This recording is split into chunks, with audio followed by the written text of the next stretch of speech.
uma ngishaya ngoma ngikhumbula insizwa ezintathu eBhayibhelini elithi iBhayibheli lami lezi insizwa zayithunjiwe. Uma ithunjiwe kwabekwa umthetho, kwathiwa njalo uma kukhala icilongo wonke umuntu okhona kule ndawo aguqe phansi akhuleke.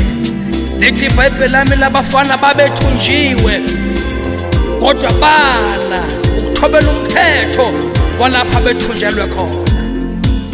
Lithi iBhayibheli lami kwathi uma kufika isikhathi sokukhala kwensimbi, mabonke abantu beguqa phansi bekhuleka kulesi sithuso sibekiwe, abafana bathi asikwazi ukukhothama ngoba siyamazi simkhonzayo. Bathi asikwazi ukukhothama noma sithunjiwe kuleliswe kodwa siyamazi sikhuleka kuye. Lithi iBhayibheli lami bala ukukhothama. Lithi iBhayibheli kwala sebencengwa kwathiwa kungamabomu yini nabafana ukuthi nale ukukhothama kulesi sithombe. Bathi hayi siyamazi thina esikholelwa kuye. Lithi iBhayibheli lami makusenjalo inkosi yendawo, ngoba indawo nendawo inenkosi yakhona. Angisazi isimo kuso, angiyazi inkosi ekubusayo enhlizweni yakho. Lithi iBhayibheli lami yathi inkosi bathatheni nibafake emlilweni, umlilo lo engikhuluma ngawo. Lithi iBhayibheli lami awuphindaphinde kwasikhombisa, kanti abazi ukuthi usavela usho ukuphelela kukaNkulunkulu emlilweni. Bathathwa abafana baqhutshwa. Lithi iBhayibheli lami mabefakwe emlilweni, umlilo awudlanga abafakwayo kodwa umlilo wadla abafakayo. Ngizothi kwesihlobo sami bayekela abantu bakuphushele emlilweni, bayekele balwe nawe kodwa uJehova uzokulwela. Lithi iBhayibheli lami mase sebafakile bahamba, ungathi ngiyabona behleli phansi bephuza ikhofi bejabule bethi kuphelile ngabo, bethi awusiqedile ngabo, kanti abazi ukuthi uNkulunkulu uvula ipheje elisha.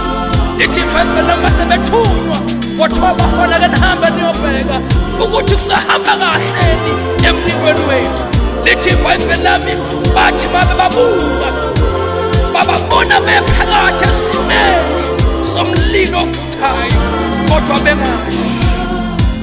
Babuzana ukuthi kwenzenjani, kwazekela omunye buze ethiwa madoda sifake abantu abangaki lapha, ngoba ngibona wasine phakathi kwabo oyisimo sikaNkulunkulu ophilayo.